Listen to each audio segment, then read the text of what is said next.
बिस्मिल्लाहिर्रहमानिर्रहीम। अस्सलाम वालेकुम नादरीन, आप यूट्यूब चैनल देख रहे हैं, मैं इमरान खान। नादरीन, बड़े लंबे अरसे के बाद पाकिस्तान की एस्टेब्लिशमेंट को एक मरतबा फिर बड़ी खौफनाक शिकस्त हुई है और बड़ा मज़ा आया। मज़ा इसलिए आता है कि जब जब पाकिस्तान की एस्टेब्लिशमेंट को शिकस्त होती है तो पाकिस्तान जीतता है, पाकिस्तान के अवाम जीतते हैं। मिशन नूर के खिलाफ पाकिस्तान की एजेंसियों ने, इंटेलिजेंस ने, ये एस्टेब्लिशमेंट ने बड़ा जोर लगाया। ये रात भर बैठे रहे, कभी इस मौलवी को उठा, कभी उसको उठा। अभी भी मेरी इत्तला के मुताबिक कुछ मजहबी सियासी जमातों पर दबाव डाला जा रहा है कि आप अपने सोशल मीडिया के जरिए से अटैक कर दें और ये एक फतवे लेके आप इन पे चढ़ जाएं और अब आप इनको ताने दें और इनके ऊपर चढ़ाई करें। लेकिन पाकिस्तान तहरीक इंसाफ के लोग हों या आम पाकिस्तानी हों, वैसे ये आम पाकिस्तानियों का मिशन था। मिशन नूर के नाम से उन्होंने इसको शुरू किया और नूर जो है वो अल्लाह के नामों में से एक नाम है और मेरे अल्लाह ने इसका कुरान पाक में जिक्र भी किया और सूरह नूर भी है। तो किसी आदमी ने अगर कोई 100, 50 या 150 साल पहले कोई हरकत की है तो उस हरकत की बुनियाद के ऊपर ये अल्लाह का नाम नहीं चुरा सकता कोई। तो मिशन नूर जो है वो मुकम्मल हुआ, उसका पहला मरहला, और उसमें पाकिस्तानियों ने अजान दी और बहुत बड़े पैमाने पर, यानी हर तरफ अजान ही सुनाई दे रही है। यानी मैं जब अजान देने के लिए गया मेरे घर के उकबी हिस्से में, मैंने वहां जाकर अजान दी और मैंने वीडियो पोस्ट की तो तब तक मैंने देखा नहीं था कि सोशल मीडिया पे चल क्या रहा है। अब आप टिकटॉक खोलें तो आजान है, आप एक्स को खोलें आजान है, यूट्यूब को खोलें आजान है, फेसबुक को खोलें आजान है। आज पाकिस्तानियों ने अपने रब को बहुत पुकारा, जालिम हुक्मरानों के खिलाफ पुकारा है। हजारों वीडियोस अब तक आ चुकी हैं। हमारे जो व्हाट्सएप हैं वो चौक होते जा रहे हैं, लोग वीडियोस भेज रहे हैं और कह रहे हैं जी हमारी वीडियो भी आप लगाएं, हमारी वीडियो भी आप लोगों को दिखाएं। बेशुमार वीडियोस अभी तक सोशल मीडिया पे वायरल हो गई और बहुत सारी ऐसी हैं जिनको हम पोस्ट नहीं कर पा रहे, बता नहीं पा रहे। बड़े पैमाने पे लोगों ने आजानें दी हैं और हर एक की एक अलग कैफियत थी आजान देते हुए, क्योंकि इस जालिम रजीम ने लोगों को बहुत मारा है, बड़ा नुकसान पहुंचाया, लोगों के दिल दुखाए हैं, लोगों के दिल तोड़े हैं, पाकिस्तान का सत्यानाश करके रख दिया। एक हंसते खेलते चलते चलाते मुल्क का बेड़ा गर्क किया चंद जर्नैलों की ख्वाहिशों ने। जनरल बाजवा को एक्सटेंशन चाहिए थी, उसने तबाह बर्बाद कर दिया। आज जो मिलिट्री एस्टेब्लिशमेंट है, आसिम मुनीर साहब, वो जिस तरीके से मुल्क चला रहे हैं, जैसे उन्होंने कंट्रोल किया हुआ है, ये बेड़ा ही गर्क है। अब इससे आगे अब मजीद तबाही है। हम बेहतरी की तरफ नहीं जा रहे, बर्बादी की तरफ जा रहे हैं। और जितना हम बर्बादी की तरफ बढ़ते चले जाते हैं, ये जितने भी बेनिफिशरीज हैं जो इस वक्त इक्तदार में जबरदस्ती बिठाए गए हैं, ये बिला वजह आकर दावे करना शुरू हो जाते हैं कि जनाब हम बेहतर हो रहे हैं। मैं आदादो शुमार के साथ आपको बताता रहता हूं कि इन्होंने किस लेवल का बेड़ा गर्क किया है और वो अब ठीक नहीं हो रहा।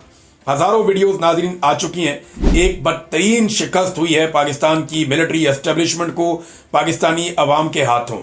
ये बिल्कुल वैसी शिकस्त है जैसी 8 फरवरी 2024 को पाकिस्तानियों ने शिकस्त दी थी और एस्टेब्लिशमेंट के माथे पे लिख दिया था और पक्का लिख दिया था मोहर लगाकर, जो आज तक ये मिटा नहीं पाए। शिकस्त एस्टेब्लिशमेंट के माथे पे शिकस्त लिखा हुआ है 8 फरवरी 2024 से पाकिस्तानियों ने, और आज एक मरतबा फिर एक और शिकस्त का ठप्पा इनकी पेशानी पे लगा दिया है।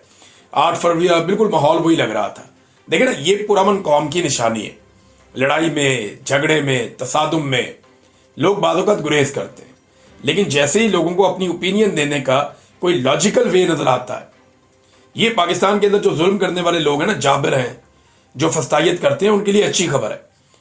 और उनके लिए अच्छी खबर यह है कि जब चाहें वो पीछे वापस आ सकते हैं, वो अपना किबला दुरुस्त कर लें, क्योंकि अभी तक पाकिस्तानी अमन के रास्ते पे ही चलना चाहते हैं। आज भी पाकिस्तानियों ने अपनी सोच बता दी है। आज भी पाकिस्तान की हर गली में, मोहल्ले में, छतों पे, हर जगह पे हमें अजान की आवाज आ रही थी। मुझे पाकिस्तान से लोगों ने टेलीफोन कर करके वो बातें बताई हैं, ऐसे मनाजिर बताए हैं कि मैं हैरान हो गया हूं। मुझे तवक्को नहीं थी कि इस लेवल पे, इतने बड़े पैमाने पे पाकिस्तानी जो है वो आजान देंगे। अल्लाहू अकबर, अल्लाहू अकबर। अल्लाह सबसे बड़ा है, अल्लाह सबसे बड़ा है। अल्लाह को पुकारा लोगों ने। अल्लाह रब्बुल इज्जत लोगों की तकालीफ आसान करता है, उन्हें सब्र देता है, उन्हें हिम्मत देता है और फिर उन्हें फतह देता है। और अल्लाह रब्बुल इज्जत की जानिब से ही सब कुछ है। जिंदगी, मौत, रिज़्क, खुशियां, बुलंदी, फतह, हर चीज अल्लाह रब्बुल इज्जत देता है।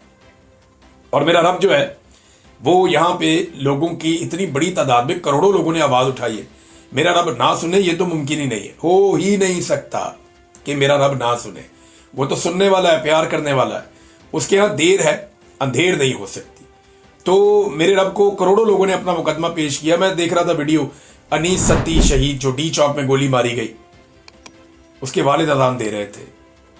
और क्या करब था उनकी आवाज में।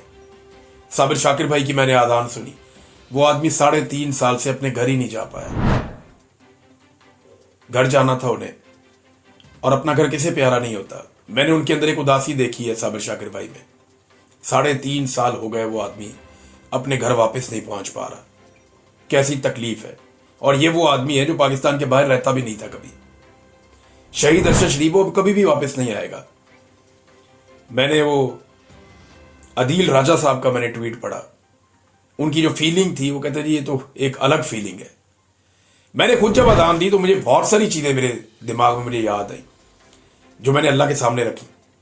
तो पाकिस्तानियों ने अपना मुकदमा अल्लाह रब्बुल इज़्ज़त के सामने रख दिया है। एस्टैब्लिशमेंट बयानियां बनाने में नाकाम रही और लोगों की सोच को बदलने में अभी तक नाकाम रही। यह साबित हो गया कि सारी कोशिश करने के बावजूद ये लोगों की सोच को नहीं बदल पाए। लोग एग्जैक्टली आज भी वैसे ही सोच रहे हैं जैसा 8 फरवरी को सोच रहे थे, या शायद अब लोगों में इसकी शिद्दत ज्यादा है। पुरअमन पाकिस्तानी इस जुल्म से निजात चाहते हैं। ये भी एक चीज सामने आई। खवातीन ने दुआएं भी की है। खवातीन क्योंकि अजान नहीं देती, उन्होंने बाज़ जगह पे दुआएं करवाई, बाज़ जगह पे जो अजान की कैसेट्स हैं वो चलाई। तो खवातीन ने अपने तौर पे जितना वो रोल प्ले कर सकते थे उन्होंने किया। मैंने बच्चों को देखा, बहुत ज्यादा वीडियो बच्चों की आ रही। छोटे छोटे बच्चे जो है वो अजानें दे रहे हैं, अपने घरों में खड़े होकर, बालकोनी में खड़े होकर, छतों पर खड़े होकर बच्चे अजानें दे रहे हैं। इकट्ठे भी, अलग अलग भी, बहुत सारी वीडियोज आ रही हैं और अभी तक आती चली जा रही है। क्योंकि दुनिया में टाइम चेंज होता रहता है, तो लोग जैसे जैसे टाइम आगे बढ़ रहा है पूरी दुनिया से अजानों की आवाज़ें आ रही। और इसके बाद जो है वो अल्लामा राजा नासिर अब्बास साहब की एक बड़ी खूबसूरत वीडियो आई कि वो अपने बहुत सारे स्टूडेंट्स के साथ एक यूनिवर्सिटी उन्होंने बनाई है। उसकी छत पे मैंने वो देखी, यूनिवर्सिटी बड़ी खूबसूरत है। उसकी छत पर खड़े होकर वो सबके साथ अजान दे रहे हैं अपने तलबा के हमरा। फिर अजान के दरमियान बहुत सारा कुछ जो है वो हमें दिखाई दे रहा था, लोगों की फीलिंग दिखाई दे रही थी। लोगों ने बाजमात अजानें दी इकट्ठे होकर, बहुत सारे लोग एक साथ इकट्ठे हुए, उन्होंने अजानें दी।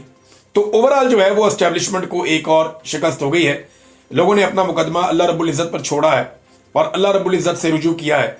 तो मेरा रब कभी भी मायूस नहीं करता, वो मदद करने के लिए हमेशा हमारे पास मौजूद रहता है, हमारी शारग से भी ज्यादा करीब। जालिम को खौफ आना चाहिए, उसे डरना चाहिए, तेरा अंजाम बहुत करीब है। जिसने जुल्म किया ना मेरे मुल्क में, जिसने जबर किया, जिसने जबरी तौर पे इंसानों को लापता किया, जिसने तमाम इदारों को अपने कब्जे में लिया, जिसने कानून को और आइन को खिलवाड़ बना दिया, जिसने खवातीन की बेहुरमती की, चादर और चार दीवारी का तकद्दुस पामाल किया, मिडिल क्लास लोगों के घर तोड़ दिए, बच्चों के ऊपर तशद्दुद किया, लोगों को ज़हनी और जिस्मानी अजियत पे मुब्तला रखा। अगले वीलॉग में आपको बताऊंगा। अब तक के लिए इतनी, अपना ख्याल रखिएगा, अपने चैनल का भी। अल्लाह हाफ़िज़।